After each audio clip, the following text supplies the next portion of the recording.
allegiance, please. Presenting a new exciting radio program featuring the thrilling adventures of an amazing and incredible personality. Faster than an airplane, more powerful than a locomotive, impervious to bullets. Up in the sky, look, the bird, the plane, it's...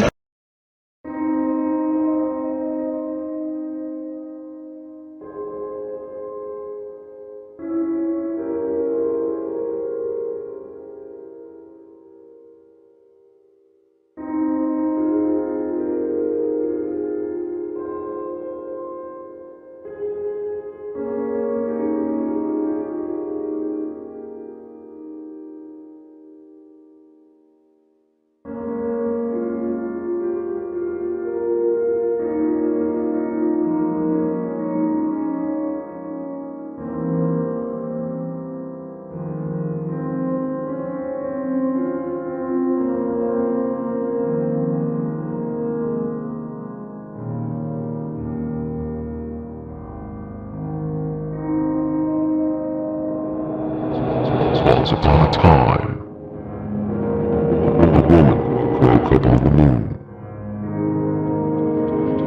She did not know how she got there.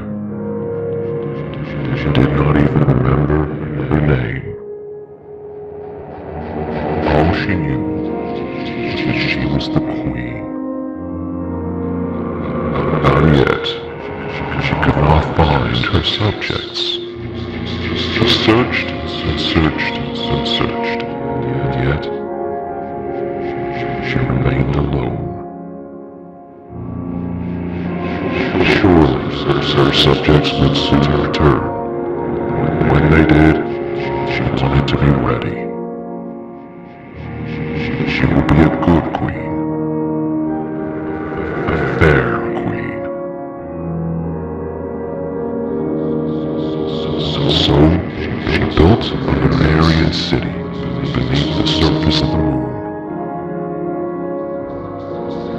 A city with houses to live in, parks to walk in. She conjured air for her people to breathe. Finally, she built a throne for herself. And there she waited. A lonely monarch of an empty world.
June 6, 1944, American units landed on Omaha Beach, unaware of the massacre that was about to occur. As those men waded into the water, they could not have known that their chances of survival that day were 1 in 4. Those men were outnumbered by hundreds of thousands of bullets. According to determinism, these men had no free will. The 10 million men who were drafted for World War II had no free will, and the men that day who landed in the water had nowhere to go but forward. The atoms of these men led them all to a moment of almost certain death. That all changed with the night. We know little about him, but what we do know is that he is not of this world. While everyone's atoms are following a defined course in our universe, the night's atoms are not. His world is gone, and when you have no world left, then what course is there to follow? The knight is the only one in our existence with true free will. Only he has the ability to change lives. Determinism states that the American men sailing toward Omaha Beach were meant to die that day. The knight arrived in shining armor and rerouted those lives. The knight deflected bullets, destroyed anti-aircraft guns, and lifted men out of harm's way. Before you could have shouted, "It's a bird! It's a plane!" the knight had saved hundreds of lives whose fates were previously set. The knight could have acted selfishly, watched as we lived out our lives, but he chose not to. The one man with free will chose to save those who were not meant to survive. With the knight, death is no longer a deterministic guarantee. At any time, at any place, the knight can save us.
He was not born the height of a man.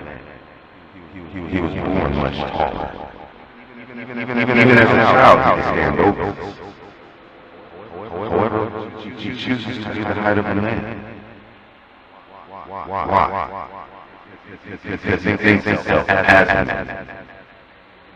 And one man seems to size off.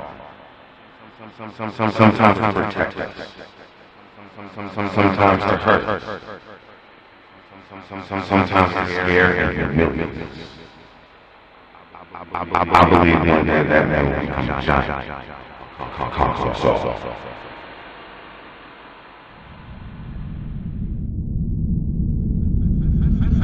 Faster than an airplane, more powerful than a locomotive, impervious to bullets.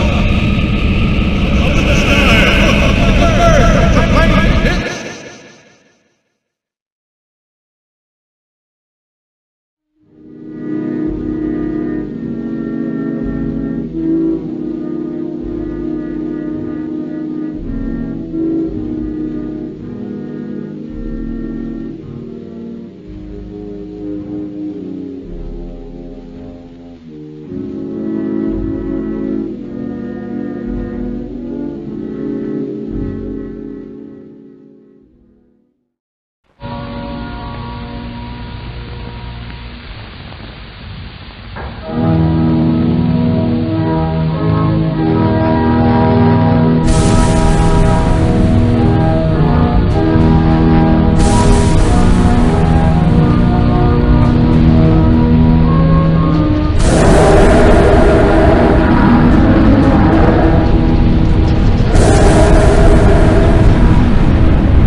Beauty is something else, something inexplicable that each person carries inside. This form of beauty related to her vision. There's a great division coming about on this planet. There are going to be a lot of people who will die because they just don't know how to live. They don't know what life's about. They don't know how to give, how to love, nor do they want to. And those who are beautiful enough, I don't mean physically, but something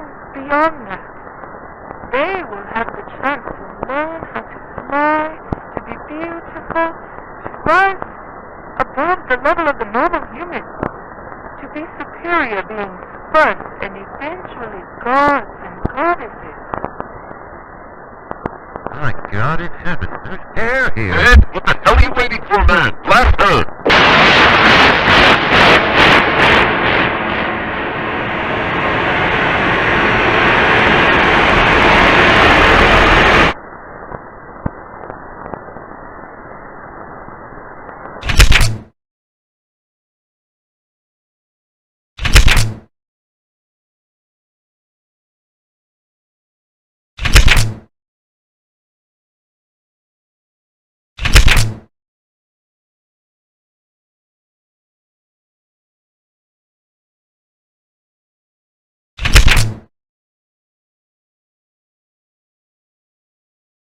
Our Father, which art in heaven, hallowed be thy name.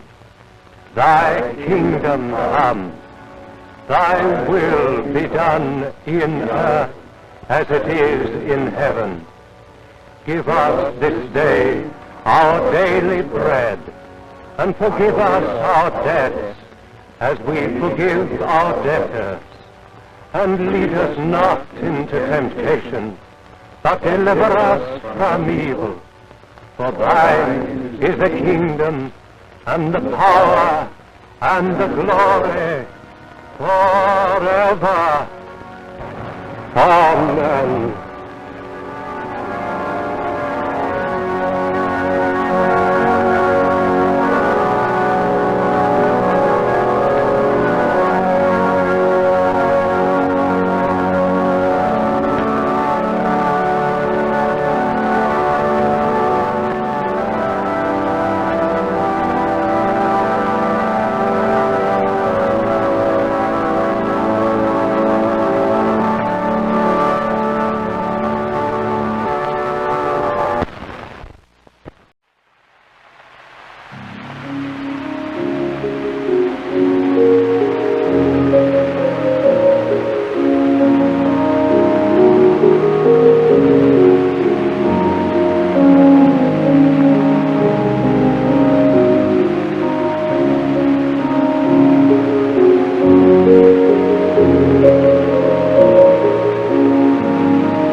I'm recording now.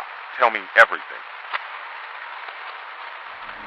I remember when I left the Horn Serpent. I landed on Youniverse. And knew better to set foot on your world. And I wondered whether you all would accept me or not. To find the answer, I have run an experiment. I produced 3 beings out of myself. The sun, the night, and the queen. All 3 of them are extensions of me. They are meant to test your world, and they will go mad, each in their own way. Your world is not kind to them. Your world will never be kind. Their sacrifice will make me realize that I can never risk stepping foot on Earth either. The closest I will ever be to your world is right here on the moon. One more thing. It is inevitable that the sun will become the king of the Lunarians. Once his transformation is complete, I must destroy him. For he will be one of the most dangerous leaders in the universe. The king must perish. I am sorry, Mr. Dwight. No human was ever meant to hear what I said.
What are eyes, anyway? How do we see? Our eyes are little round balls, about 1 inch in diameter. And in front of the eye are the curtains of skin we call eyelids. But if we could take away these coverings, which help protect our eyes, we would see something like this.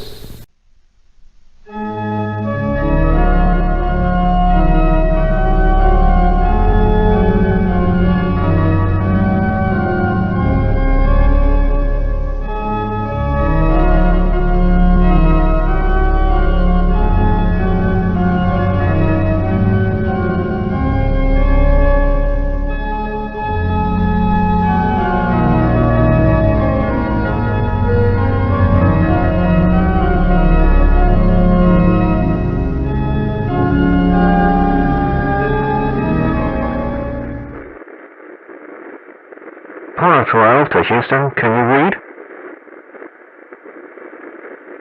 Apollo 12, this is Houston.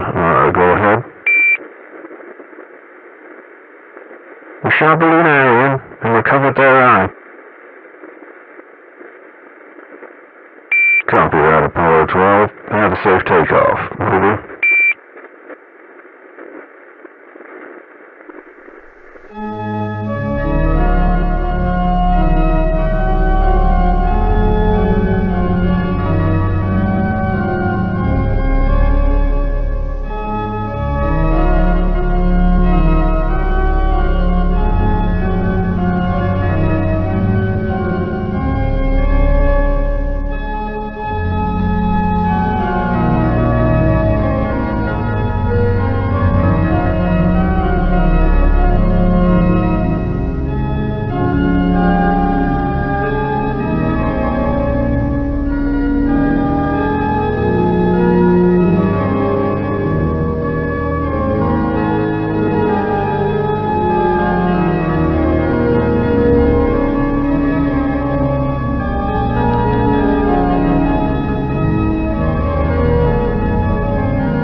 And Jesus increased in wisdom and stature and in favor with God and man. And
accepted her or not.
No!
Large figures have appeared across the southeast. Every night, their breathing grows louder, and it's making everyone nervous. Yesterday, the university released X-ray images of them, revealing a metabolism resembling unstable nuclear reactors. Everyone in my neighborhood evacuated as soon as they heard the news. Except me. I want to see what happens. Tomorrow night the moon will be at its closest all year. I believe the moon's alignment with the crescent heads will release a sort of heat wave. You can already feel it in the air. A pulsating warmth from those crescent features.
He began like most of you, a small boy in a small town.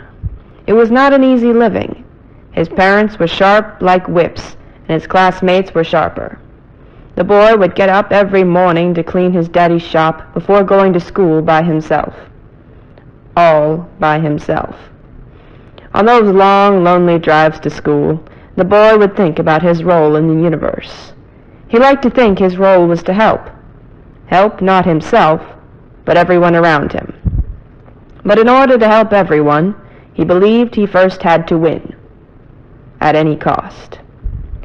During one drive, he was particularly distracted by his thoughts, and he crashed into another car. The boy stepped outside and saw a dying man crumpled in the wreckage. The boy tried to pull him out, but the man was impaled between the seat and the wheel. The man looked the boy in the eye and said, "You won, little bastard. You won." Then the man's life drained away. The boy cried hard as he tried to yank the dead man out. Out of pain or exhaustion, the boy fainted. And he had a heavenly dream. The boy was on a cliff by the sea. He was very afraid. A car was rushing up behind him. If the boy stood still, he would be hit. So the boy dove off the cliff.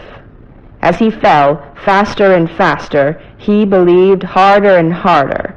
And just as he was going to hit the water, the boy was swept up back into the air, and he found himself flying over the sea faster than an airplane.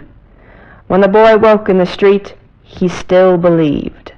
And he found himself flying away from the scene. Win, at any cost, so that I can save everyone, the boy thought, as he cut through the warm, open sky.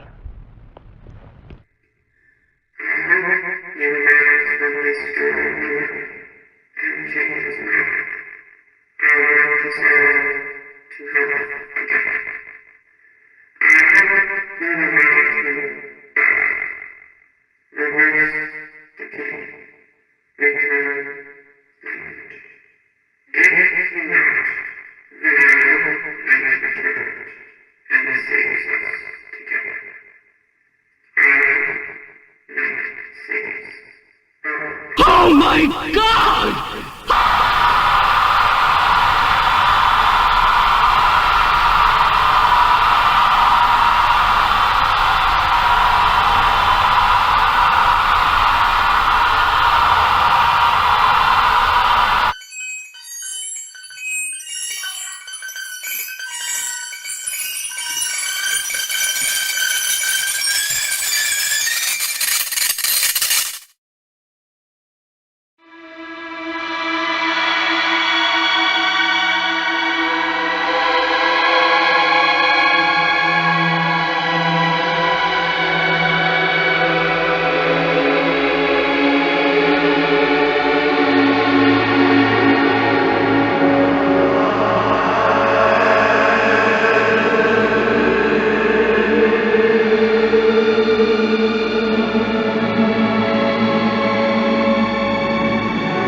wanted to welcome them.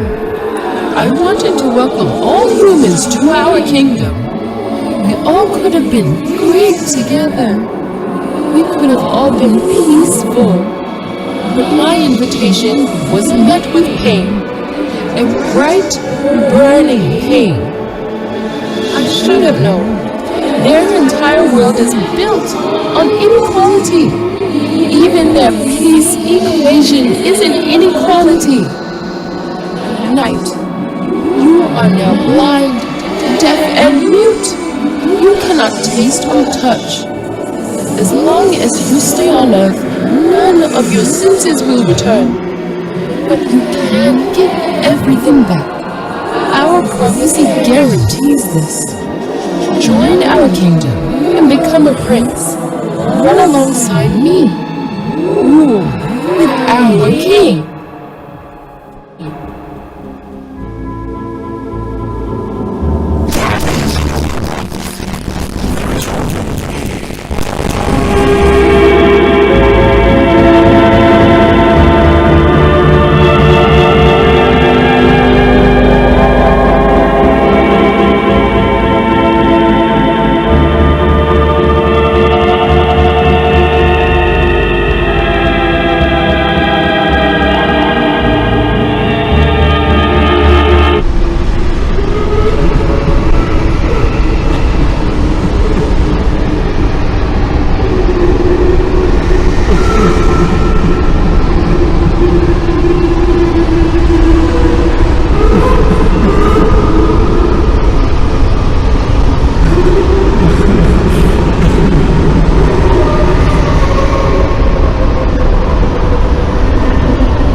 There will be no physical altercation.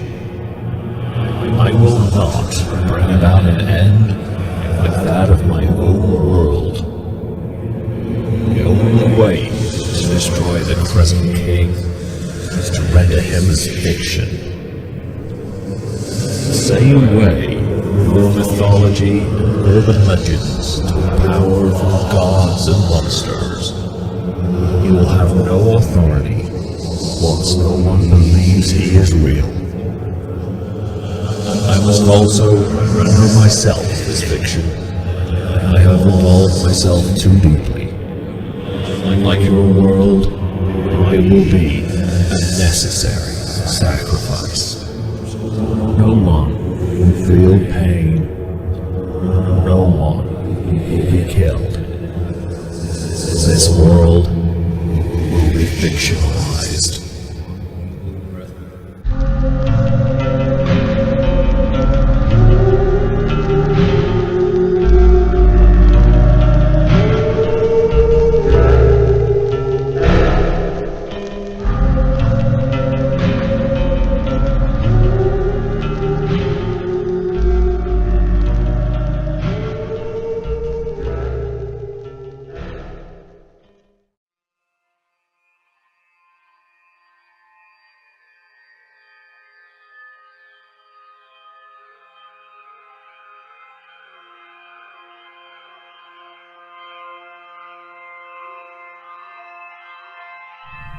Ed Dwight did not blast himself.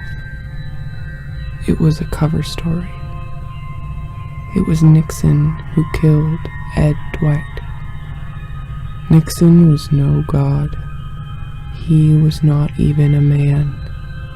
Nixon was only one of many survivors. He did what we all secretly wish to do, but cannot. Nixon used his power to erase history. Nixon erased the past. Ed Dwight was twice the god that Nixon could ever be. He was bold. He was kind. He was good. In our world, Ed Dwight never went to the moon. Instead, he creates monuments. In our world, Ed Dwight preserves the past.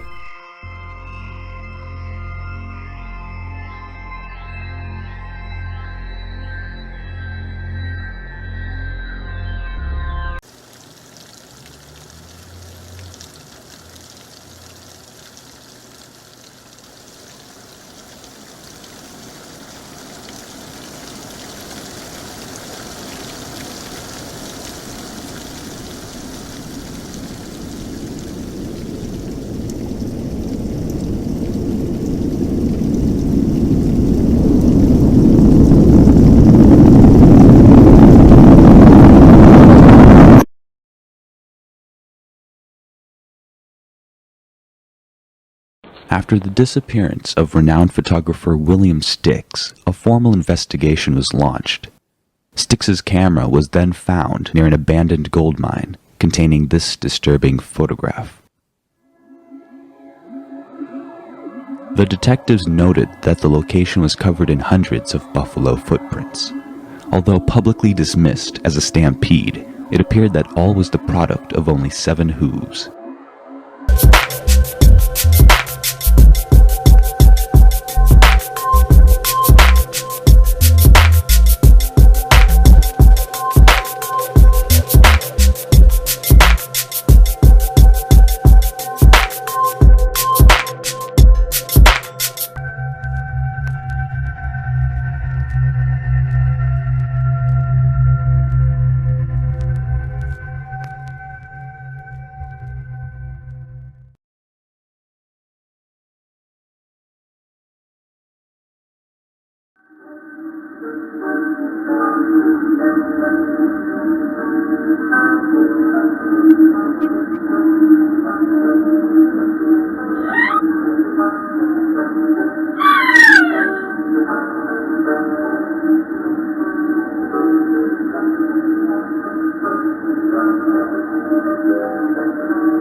Whenever I walk along the beach with Nancy, I am reminded of those days when I was in the closet.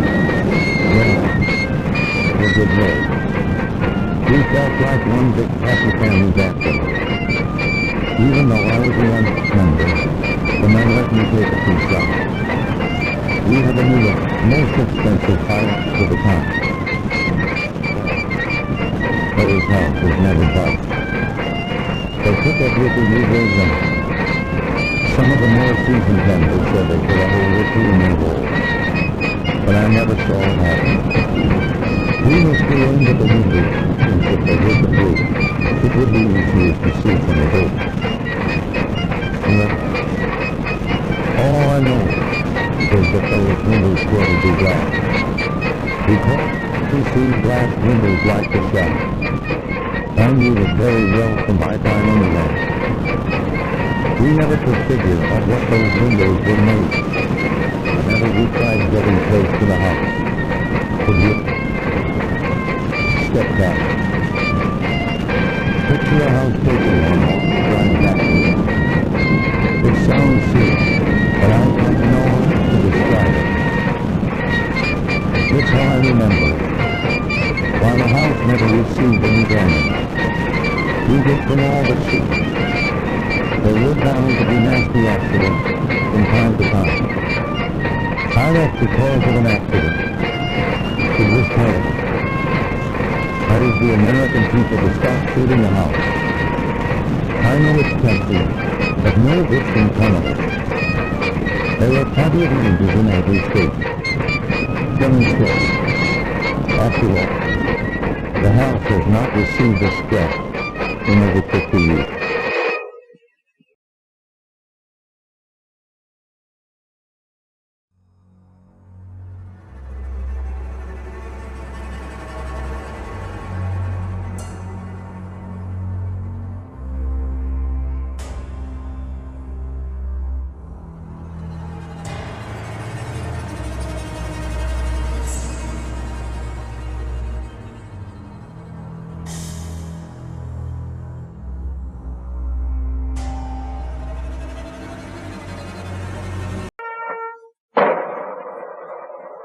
Whenever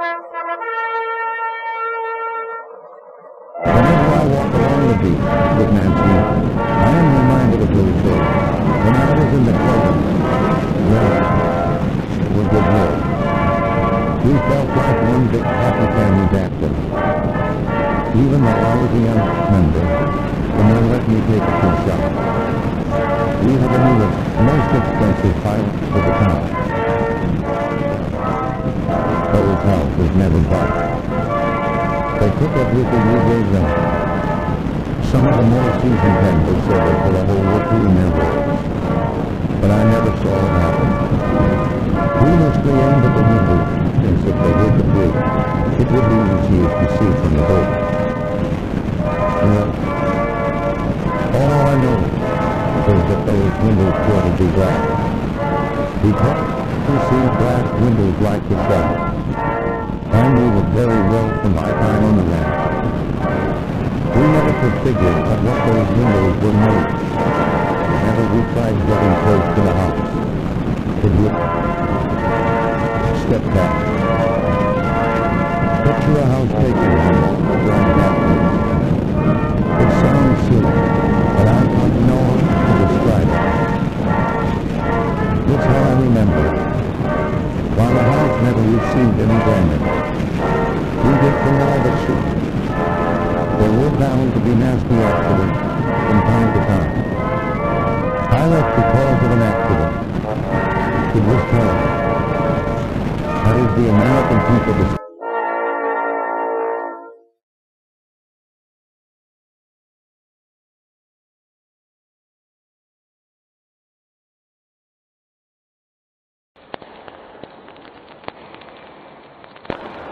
I woke to the sound of my son screaming.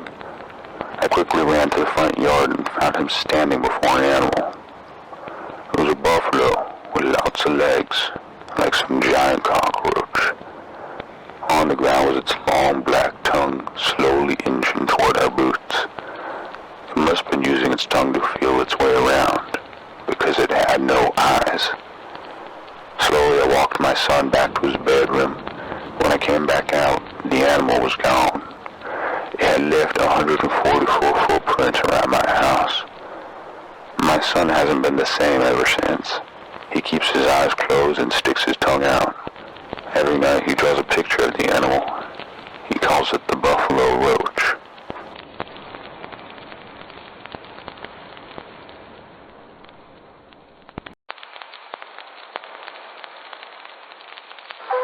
Leaky faucet? Broken window? Have you lost all your screws?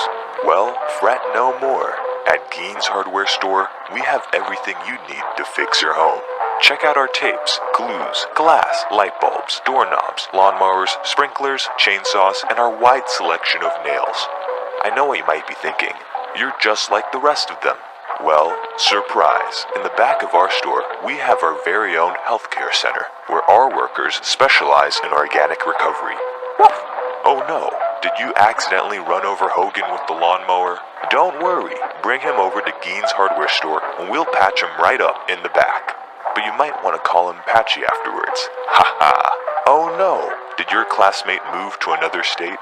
No worries, we value emotional well-being just as much as your physical health. So let your teacher know about Gein's Hardware Store and send your classmate's fingerprints over. We'll be able to clone your friend in less than 24 hours, just in time for the sunrise. Gein's Hardware Store. Make broken extinct. You're sleeping in bed when suddenly you hear a large tree begin to tip over. You awake in panic, knowing it'll crash into your room. So you attempt to escape through the window, but it is the space just below the window that becomes your resting place. How does one prevent foreseeable harm? Can one always escape? With Lock Life, you can. Through a small surgical implant just below the jaw, you're rendered immune to all forms of danger. How? The Lock Life implant, also known as the nail, produces a strong electrical field that surrounds the user. This field defends the body from any incoming force while inducing a state of paralysis to keep the user calm. To activate the nail, the user must say "lock life" 3 consecutive times with minimal hesitation. Once the threat subsides, the phrase "lock life" must then be repeated 3 additional times for deactivation. If the threat appears to be long-term, your body can remain paralyzed for up to 7 years, after which lock life personnel will be sent to your location to ensure your safety. So when the tree falls in your neighborhood, remember, lock life, lock life, lock life. Lock life, always escape. Lock life nails, now available at Gein's hardware store.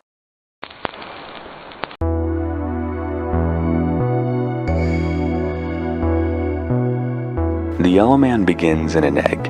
For 9 months, he incubates in the warmth of decaying organic material. Within the security of a shell, vital organs form, such as the cerebral hair, along with 4 sharp legs that will eventually puncture the protective membrane and fracture the egg, causing a highly flammable amniotic fluid to spill, which then catches fire and ignites an impressive blue flame seen for miles. The amniotic fire attracts thousands of insects, providing the yellow man with an endless supply of nutrients for his first days of life. Once the flame extinguishes, the yellow man immediately seeks for larger prey. Using the cerebral hair on top of his head, the yellow man can detect the brain activity of nearby animals, and to ensure the highest quality meal, the yellow man preys on those with the most developed prefrontal cortex. Brainwaves emanating from more sophisticated cortexes, such as those from humans and whales, can cause the cerebral hair to vibrate and produce a unique sound that's been described as both beautiful and haunting.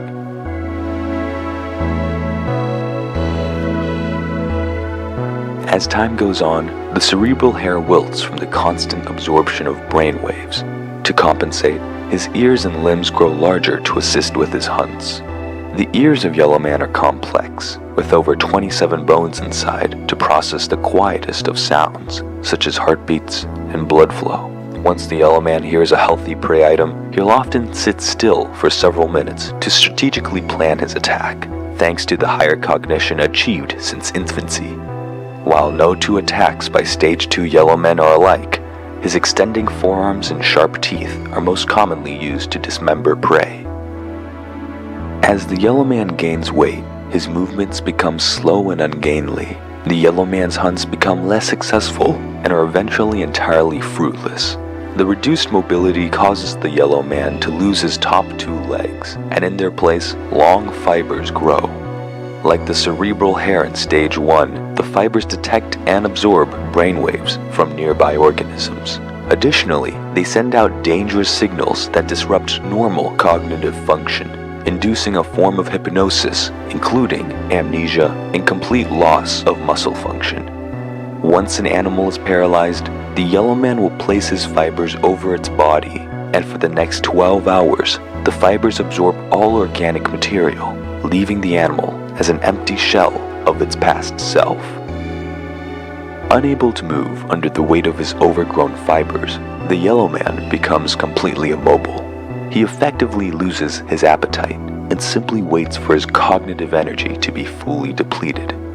Within his exoskeleton, eggs begin to form from leftover organic material of past meals. Once energy is depleted, the Yellow Man lays down, his fibers spread out on the flat, cool earth, and he begins to decay. Kept insulated by the multitude of fibers, the warmth of his decomposition nurtures the eggs and begins the cycle again.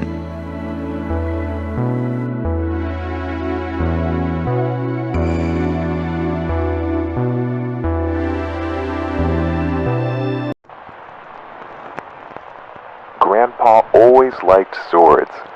He used to take us to the market every day, buying every blade he saw. He'd make us carry them to the car, and our hands would always get sore. Once, a sword slipped from my hands and clipped 3 of my sister's fingers off. We all had a good laugh, and Grandpa chuckled all the way home. Late at night, we could hear Grandpa sharpening his swords in the backyard. Every now and then, a raccoon would get too close to Grandpa, and he would slice them in half. Oh, how youthful Grandpa was. One time, Grandpa heard us past our bedtime, so he came to our door and waited. When we fell asleep again, he would lay a newly sharpened sword next to us in bed. I never move in my sleep, so I wouldn't notice until I woke up that such a sharp sword was next to me. But my sister liked to roll in her sleep, so she never woke up the next morning. Grandpa was a very funny man. After then, I had to carry all the swords he bought from the market. It was okay for the first few days. I felt strong, and I wanted to make Grandpa proud of me. But every day, my body got more and more sore. I couldn't stand hearing Grandpa sharpen his swords at night. So this afternoon at the market, I grabbed the nearest sword and chopped Grandpa in half. Are you bored of self-isolation? Do you want to meet your friends again? Are you worried about the future of the world? Hi, I'm Curious Hat, and I'm here for you. If you said yes to any of my questions, don't worry. In this lesson, I'll teach you how to be happy. Please stay still and remain calm. All you need to know is one thing. Every day is a rainy day. When it rains, everyone stays inside. Storms always pass and we'll be outside with the rainbows in no time. It's not the end of the world. Treat every day like a rainy day and you'll be A-okay. Envelope time! This week I've received 3 envelopes from fans. Let's see what they've sent me. Oh hey, a videotape.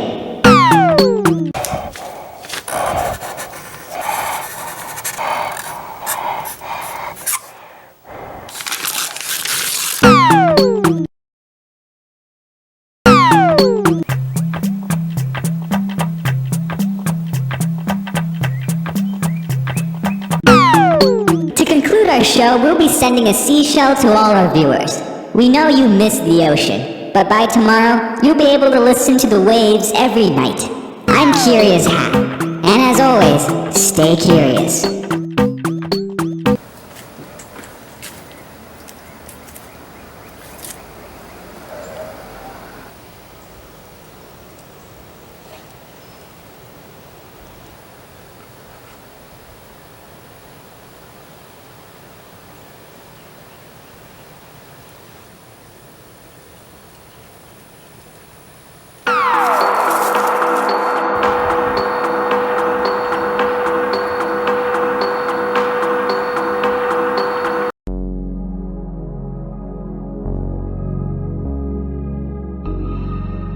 The Yellow Man organism is found on every continent. In this program, you will be informed of all 4 phases of the Yellow Man syndrome. 1 to 4 days after exposure, the stomach produces excess ghrelin, a hormone that stimulates appetite. As one experiences severe hunger, the pursuit of food can lead to weight gain in excess of 150 pounds.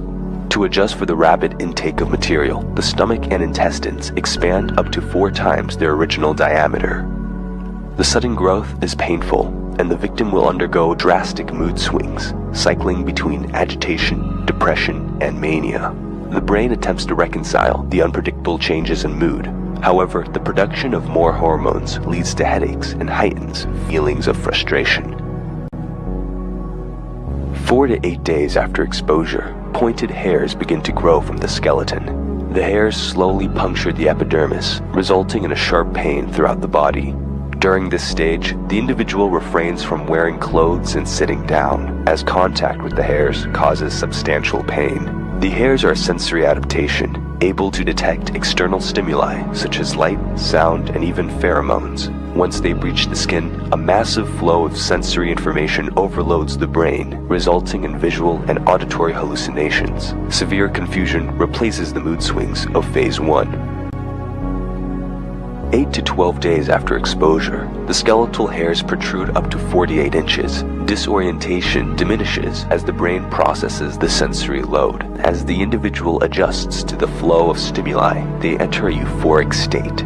Gradually, the body becomes numb to the growth of the skeletal hairs, and the individual can finally perform day-to-day tasks that were impossible before. Many have reported a sense of optimism and a persistent smile lasting throughout the day and even during sleep. 12 to 16 days after exposure, the skeletal hairs have grown longer than the individual's height. The hairs weigh down the body, and feelings of fatigue overcome the individual. The mind falls into a comatose state.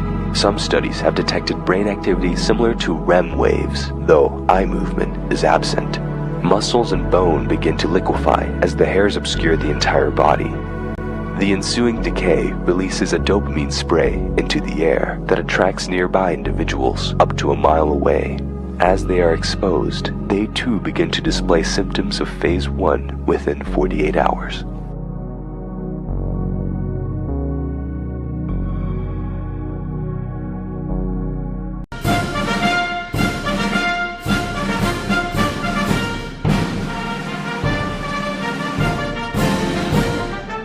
Clubs keep going to the house and their members keep getting hurt. We're in the process of establishing floating barriers between the house and the coast. These barriers are made of specialized wood chips. No ship can pass through them. I have a nickname for them, which should put things in perspective. Killer wood chips.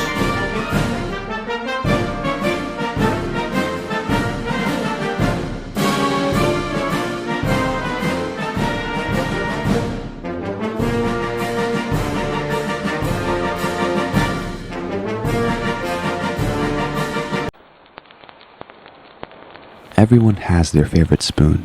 From the texture of the metal to the decoration, there are factors that make some spoons stand out from the rest. I like one spoon in particular. It's flexible due to its cheap steel. Every morning for several years, I've eaten cereal with my favorite spoon. The flexibility allows me to flatten the bowl of the spoon and scoop more flakes than usual. But things have changed recently. This week, I haven't taken a single bite, and yet, every scoop has led to less and less cereal. It's as though my breakfast drains away when it comes in contact with my spoon. One morning, I reached for my spoon and it suddenly bit me. A closer examination revealed that my spoon had a face, a fierce expression with eyes, and a mouth filled with teeth. And just as I was beginning to believe that I was in some half-lucid dream, the spoon said, "Feed me. The spoon is starving." I placed the spoon in my bowl and it quickly consumed everything, milk, cereal, and all. The spoon's expression calmed into a smug grimace.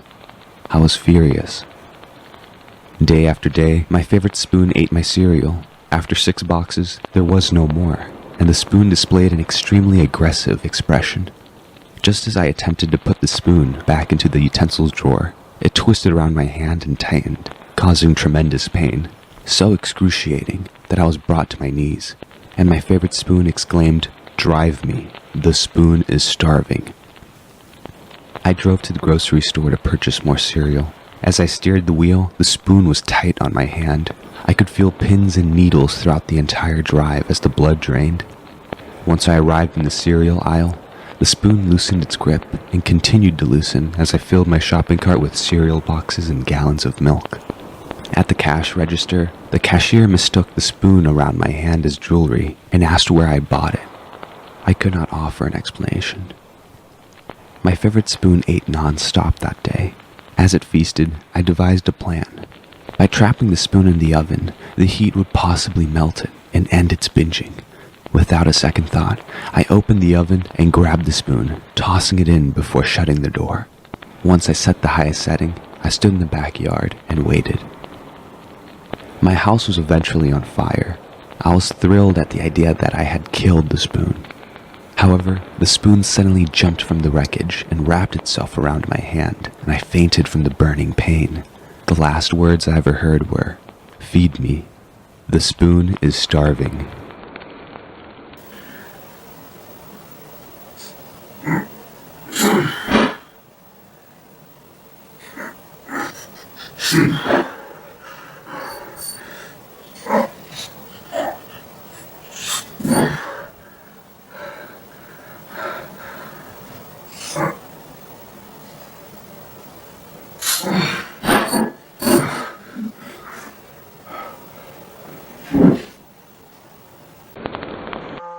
An analysis of the lock-life nail.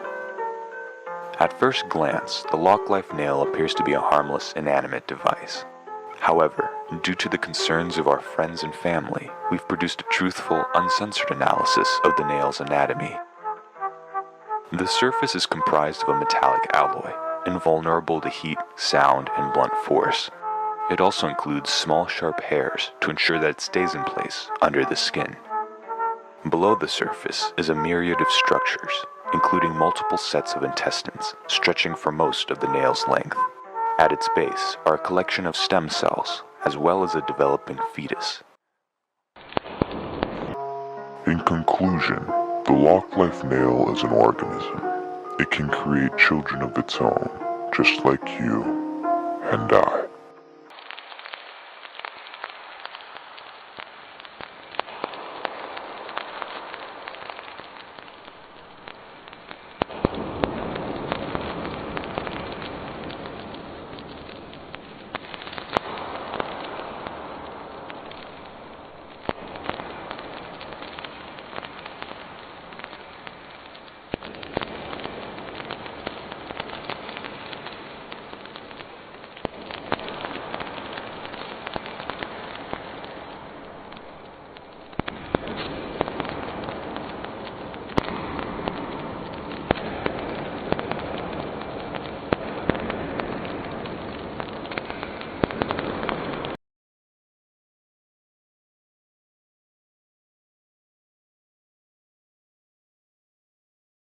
Hello, we are not available now. Please leave your name and phone number after the beep. We will return your call.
Hello, we are not available now.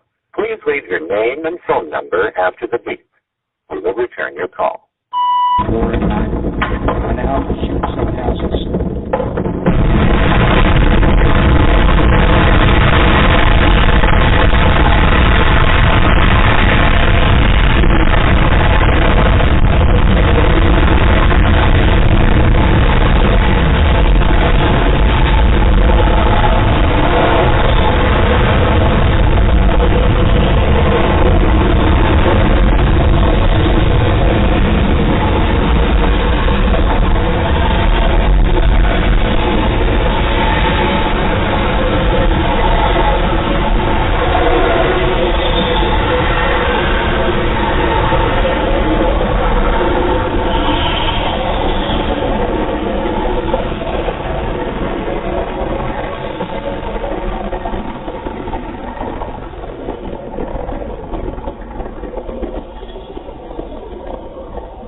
Thank you for having me here. I understand that these are difficult times and it takes a lot of strength to return to these beaches. The house is currently being monitored by our Navy, and I'm receiving updates on an hourly basis. We have an evacuation plan in place should the house approach during our time here. There are vehicles ready to transport us at a moment's notice. Now then, let us take a few steps over here. If you get a little closer, you can see the small wood chips that have been brought in by the tide. These chips are sharp and can easily puncture. They've washed up on several beaches in the area. I cannot overstate the importance of staying away. The sudden deaths of almost 200 beachgoers have been linked to these wood chips.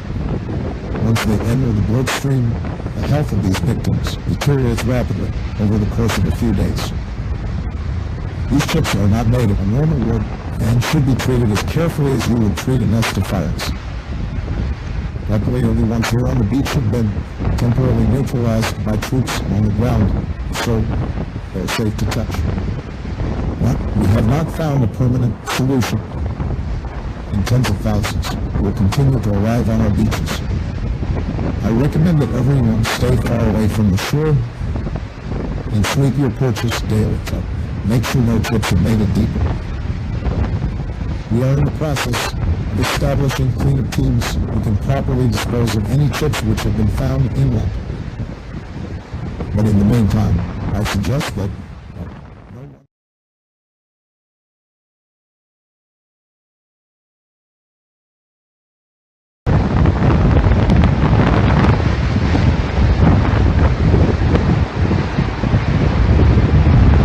Thank you for having me here. I understand that these are difficult times and it takes a lot of strength to return to these beaches. The house is currently being monitored by our Navy, and I'm receiving updates on an hourly basis. We have an evacuation plan in place should the house approach during our time here.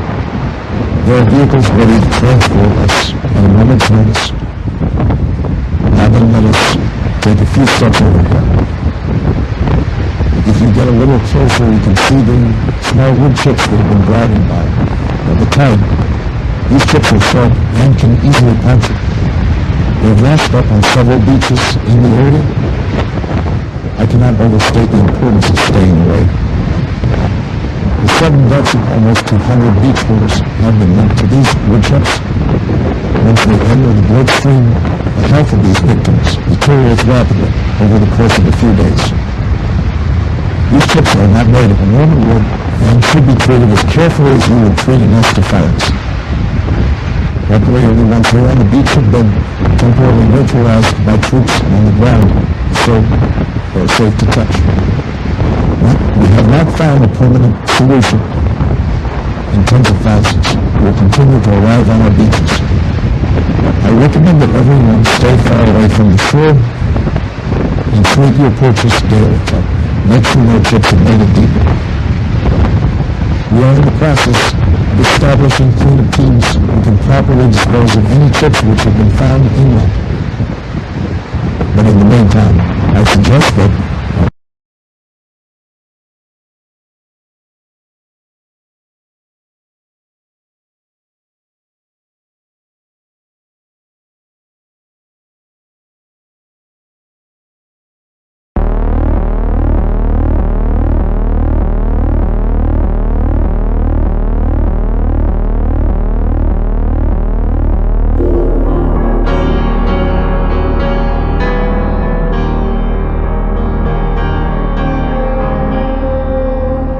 Crescent King arrives in 3 cycles.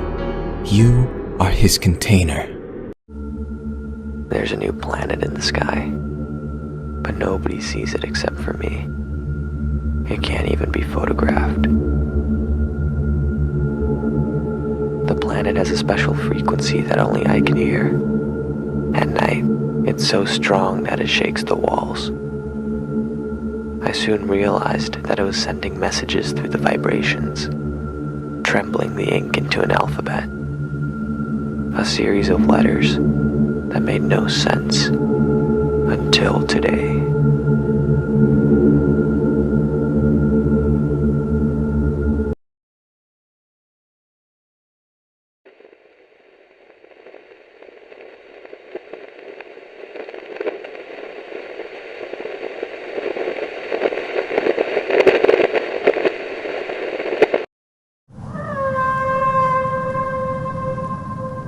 Many people share your experience, Eli. Every testimony is consistent, but from what I've gathered, you knew about them before anyone else, so tell me, how did it all begin? During an evening of fishing, a friend noticed a peculiar cluster of stars, unlike any of the surrounding celestial bodies. They were slowly growing in size, in unison. I'm known as the town's local astronomer, so she notified me of the phenomena that evening, and I immediately sailed out to her position. This was an event I couldn't ignore, but when I arrived at the coordinates she had given me, my friend was absent. Her boat was nowhere in sight. Did this concern you at all? I figured she went back to the town to get some rest. After all, it was almost midnight. After I positioned my telescope, I proceeded to examine the star cluster. At first glance, it did appear that they were growing together, but they were also passing by other stars. At this observation, I realized that they weren't growing at all. The stars were slowly falling toward me. I watched for several hours more until they entered the stratosphere, at which they dramatically increased in speed, hurling toward the sea. Almost like comets. How fast would you say they were going? I remember that in the span of a single blink, the stars had traveled from the top of clouds to just above the surface of the water, and it was just above the sea that they paused, hovering quietly over the waves. I could see that they weren't stars at all, for organic tendrils dangled from them. I was reminded of a starfish. The largest of the stars then addressed me. Eli, the Crescent King arrives in 3 cycles. You are his container. A container? What did you take from that? I wasn't sure at the time, but I did believe that 3 cycles corresponded to 3 days. Just as I made that connection, the starfish jettisoned back into the sky, causing tremendous waves, knocking me off my boat. The telescope had snagged onto my sleeve, and as it fell, it pulled me to the sea floor, where I saw hundreds of sunken vessels, some of which appeared to be ancient in origin. But most appalling was the boat I found myself slowly landing upon, for it was my missing friend's vessel, and her submerged body laid nearby. I broke loose from the telescope and swam back to shore, where I fell unconscious from the exhaustion. Do you know of a William Rice or Bert Essex? I do not. Well, they also went missing in the vicinity. Do continue. When I awoke, it appeared that an entire day had passed, and 2 cycles were left before the arrival of the Crescent King. I was afraid. These were beings that were unimaginably faster, larger, and more powerful than myself. Just after this realization, I was violently thrown across the shore and landed behind a large stone. I looked about and realized that I was no longer in my own body. I looked off to where I once stood and found my physical being standing motionless. It appeared that my consciousness was extracted. Invisibly, I hid behind the stone as I watched the translucent shape of a massive creature lightly nudging my figure with its massive limb. It was the Crescent King, but there was still some connection. Some quantum element was left undisturbed during the hijacking of my neural networks. I could hear the Crescent King's thoughts as it explored my brain, testing my mental capabilities, akin to an individual trying clothes. This ritual abruptly ended, and I was soon sent back into my own body. The momentum at which I was returned knocked me unconscious once more. Did these periods of unconsciousness contain any further messages? Not that I recall. When I awoke, another day had passed, and I had 1 cycle left before becoming a despicable container. So I planned to spoil my body, make myself unworthy of any habitation. I ate sand, drank salt water, tore at my skin, all to discourage any hideous progression of events. This only furthered my fatigue and eventually led me to falling unconscious 1 last time. The last thing I recalled was a massive entity falling from the sky and crashing into the sea. The Crescent King had arrived. remember much else. Well, a vacationing family found you and you were sent to the hospital. You're not the only one with these stories, so I've been sent to get these testimonies. But you're luckier than most. I'd say half of the others are catatonic.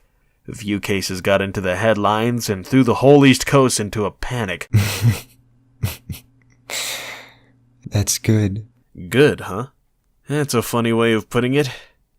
You really believe this stuff, don't you? You think you're a container of this Crescent King?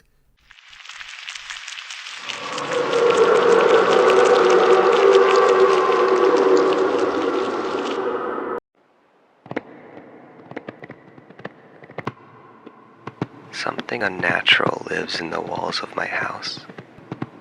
I hear their footsteps late at night in the space above my room. Sometimes I can hear them walk in circles.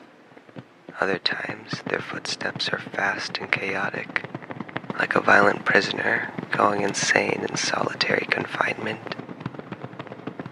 Without a doubt, the creature above is intelligent. When the moon is out, bright and full, I think I can hear them whisper to themselves. I never know what exactly they say, but I've never heard anyone else sound so lost and lonely. They went quiet for a few days, and I thought they had finally left permanently. Or maybe they had passed away. But last night, they made the most deafening scream.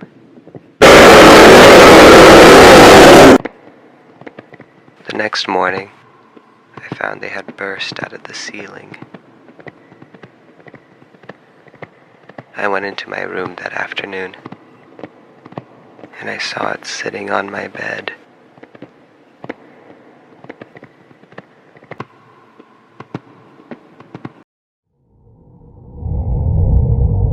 Large figures have appeared across the southeast. Every night, their breathing grows louder, and it's making everyone nervous. Yesterday, the university released X-ray images of them, revealing a metabolism resembling unstable nuclear reactors. Everyone in my neighborhood evacuated as soon as they heard the news. Except me. I want to see what happens.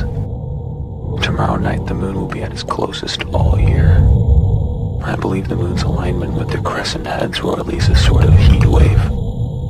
You can already feel it in the air, a pulsating warmth from the blessed temperatures.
Tim Mackison is the award-winning author of over 200 books for kids, including the best-selling I Peek, I Seek series. In his adolescence, Tim developed polymelia, a condition characterized by the growth of additional limbs. Although his father urged him to seek medical treatment, Tim decided to develop his dexterity and focus on his passion, writing. In an early interview, Tim expressed his enthusiasm, saying, "With these hands, I can do twice as many things, so I have an obligation to do twice as much good in the world. The children need inspiration, and I believe I can provide that through my writing."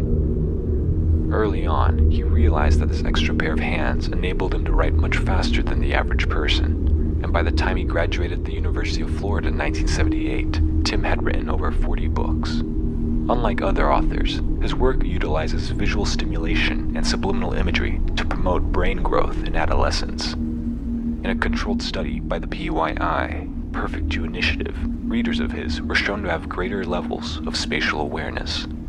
Tim was awarded Man of the Year by the American Psychological Association in 1982 and would later win the Nobel Prize in Literature. In 2011, Tim Mackison was reported missing by friends and family. In the years following his disappearance, authorities received numerous reports of a multi-armed man visiting children's bedrooms, though investigations concluded that the visitations were the product of subliminal imagery in his most recent edition of I Peek, I Seek.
therapist told me to go outside more often, and I did. The first afternoon I left the house, the sky was soft and golden, but I didn't feel anything. It meant nothing to me. Every color, every scent and emotion was dulled, a fraction of what being alive once meant to me. Disassociated, losing touch, no control. I drove around town more often, hoping that my enthusiasm would resurface. I used to love the blue evening skies. They felt like parents, and any time I looked up, they would comfort me. But there was no comfort. I felt nothing. I tried to smile more frequently, but it felt so uncomfortable. I became an empty fossil, a broken shell, disassociated, losing touch, no control. I became obsessed with my body. Every mistake, every discoloring, every scar. I felt like an exhibition full of deformities and medical conditions.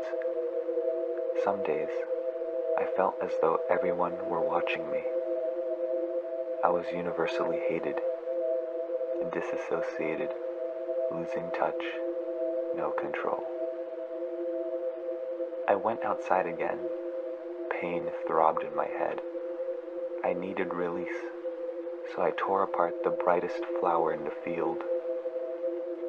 A flower's entire life, millions of years of evolution, all leading to this one being wasted. It felt good to destroy something pretty, to make something as worthless as I was. Disassociated, losing touch, maniac. Everything seemed happier than I was. Where did everyone get their smiles? Then I found the ant on my shirt. She moved strangely, frantically waving her limbs. I watched her closely, and I realized she was dying. I felt a great weight on my shoulders. I was about to be a part of this ant's last moments on Earth. I had suddenly become very important, so I began softly singing to the ant. She was in so much pain. I sang until she stopped moving, and I cried. She made me important again, and for the first time in months, I smiled. Disassociated, losing touch, happy.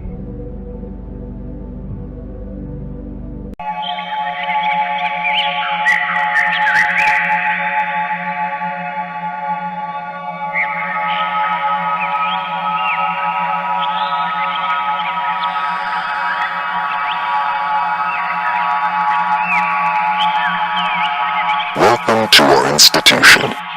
We'll make you a perfect you. Just select your desired physical appearance and you'll wake up in your new body in less than 24 hours, just in time for the sunrise.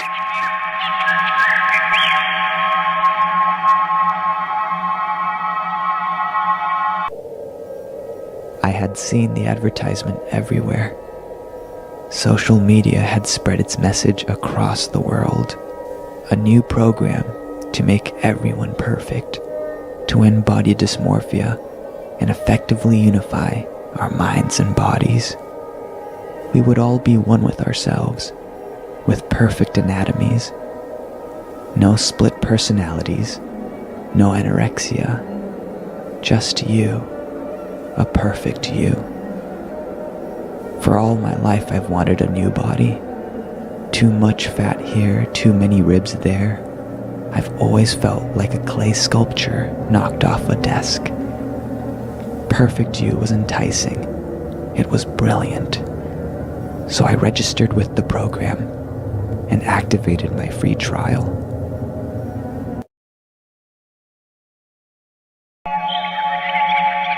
Greetings, and thank you for activating your free trial of Perfect. perfect you. This is one small step toward a great leap in your life, to make you the most perfect you. You've made the right decision, and we're so proud of you. Please be patient. We'll be arriving shortly. Leave your window open and unlock your doors. Our personnel will need enough room to drag your body out.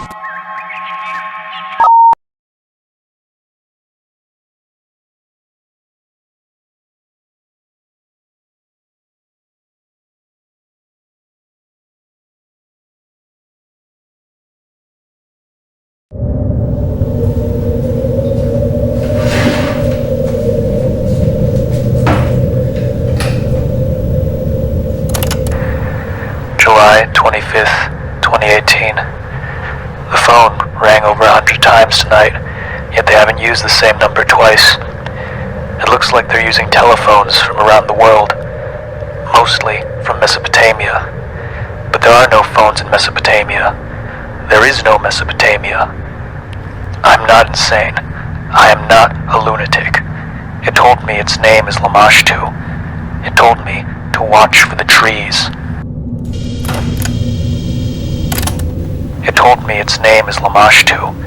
It told me to watch for the trees. It told me to watch for the trees. Lamashtu.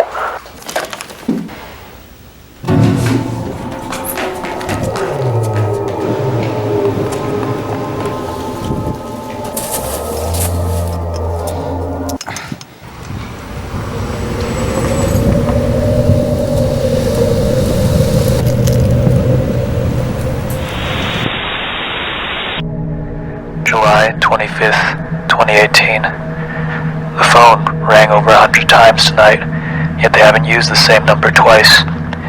It looks like they're using telephones from around the world, mostly from Mesopotamia. But there are no phones in Mesopotamia. There is no Mesopotamia. I'm not insane. I am not a lunatic. It told me its name is Lamashtu. It told me.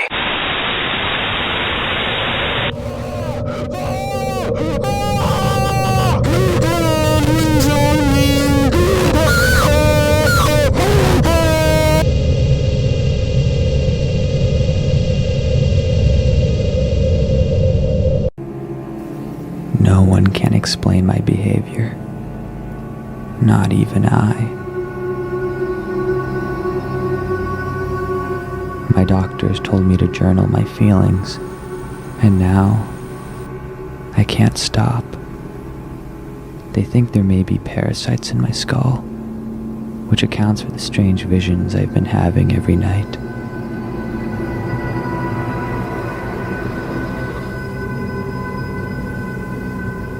I feel as though there's never enough room to describe my thoughts. I want to stop, and I can't. The parasites look like palm trees. They're waiting for my skull to crack so they can plant themselves into the ground and grow into trees. I see them everywhere. Those beautiful fairies. I wish to catch one, yet they fly at such remarkable speed. My killing jar is no match for them. Anything that touches the fairy's wing becomes enchanted, and when consumed, they transport you to the fairy world. Their world is dark and busy. Fairies are most commonly killed in car accidents, and so they seek revenge by trapping the souls of their attackers on the infinite highways they've built. Look closely at the windshields, and you'll make an interesting observation. All the passengers are dead. In 2019, a second photograph was found. Its owner remains anonymous.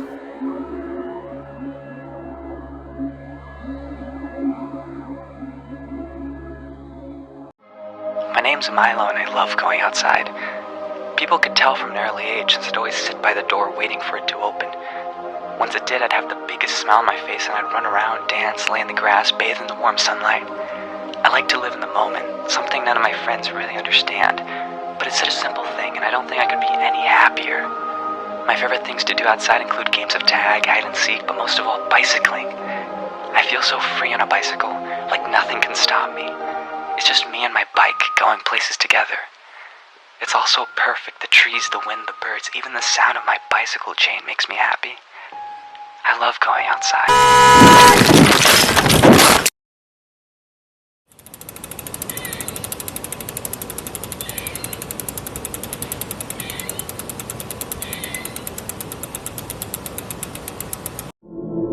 Recently, I've developed a compulsion to walk backwards. I can't say why, but it's unavoidable. One step leads to another, and another, and another.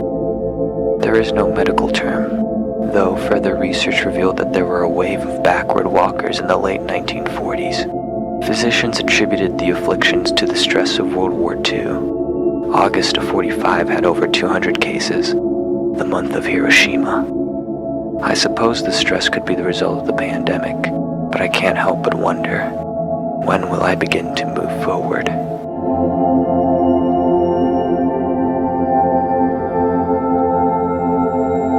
When I walk backwards, I find myself immersed in childhood memories. A sunlit window at 5, wooden chess pieces from a friendly spar, crowds of porcelain gathered throughout the week. Every step, another recollection, another escape to another time. It's begun to plague me. The constant nostalgia has given me a 1,000-yard stare. It's becoming difficult to form any new memories of my own. I can't even recall when this affliction began. A bookshelf after a day's worth of organizing, movie tickets pinned to a wall, a Paleolithic bone collection. No professional treatments exist, though a single letter from the 8th century describes a solution. Interestingly, it also details the cause of my backward walking. The rough translation suggests that I had been visited by a creature while I was asleep. A half-rabbit, half-bird organism, with horns violently extending out of its mouth. The horns must have made contact with my spine, which then triggered the disorder. The solution is peculiar. Tie a rabbit by the leg to a branch, then turn away and let yourself walk backwards. As the rabbit swings, it should recalibrate my motor functions. But I've done this before, hundreds of times. When will I begin to move forward? But I'll only forget the question as the rabbit swings.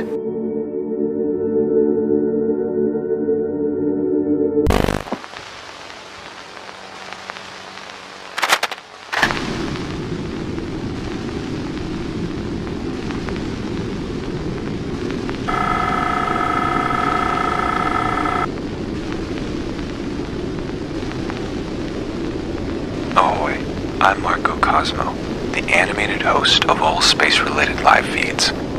I deliver updates straight from the control room. We've received many emails with questions regarding today's event, so I'll be answering those throughout the broadcast.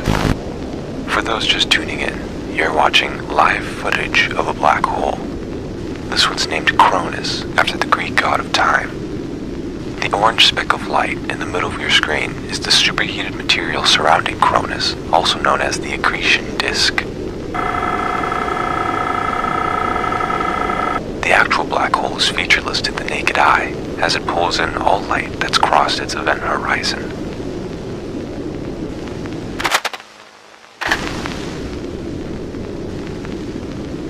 In fact, the light from the accretion disk is over 18 years old, meaning that these images on your screen have already happened.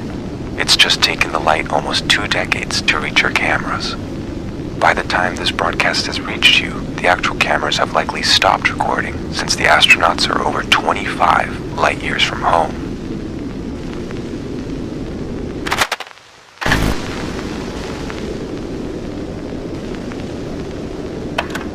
Black holes are created when nuclear reactions within massive stars stop, and the pressure drops drastically, resulting in the star collapsing on itself and acquiring a gravitational pull so strong that not even light can escape. No, it simply does not have enough mass to collapse. As our sun ages, it will grow into a red giant. Its outer layers will slowly shed off into space, forming a nebula. At the very end, our sun will be a cold, white dwarf star. Yes, over time, black holes release radiation, which to a certain point will render the entire structure unstable, as they will eventually be expelling more material than they are gaining. However, because black holes by nature absorb many objects with their gravitational pull, this input prolongs their lives by many, many years. Let's take a look.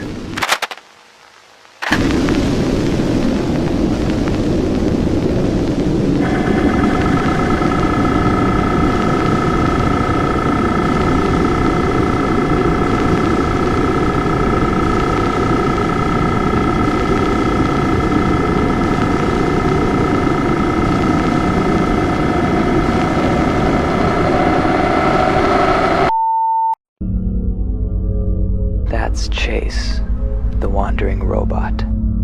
She was created last year as a special effect for a summer blockbuster. At some point during production, the producers wanted Chase to exhibit free will for an improvised scene, so Chase's creators reluctantly enabled her artificial intelligence. That's when she left the studio and began her excursion south. Nobody knows where or when she'll stop.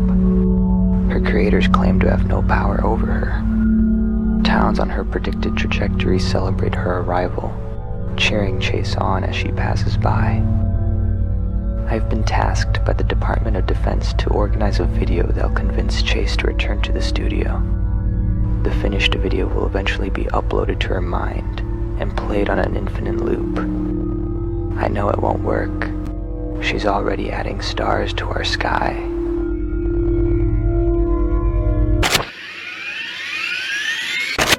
Every summer, you've delighted millions of moviegoers. Your movies are critically acclaimed and the highest grossing of all time. The audience misses you. They want you back. We want you back. Please come home and let's finish the film together. We'll listen to you and meet your needs. If you'd like, we can even transfer you into a human body after production, so you can better fit among your friends. And don't worry, it's a fast process. Once it starts, you'll wake up in your new body in less than 24 hours, just in time for the sunrise. Come back home, Chase. Everyone misses you. Acknowledging your captors. Proceed to America.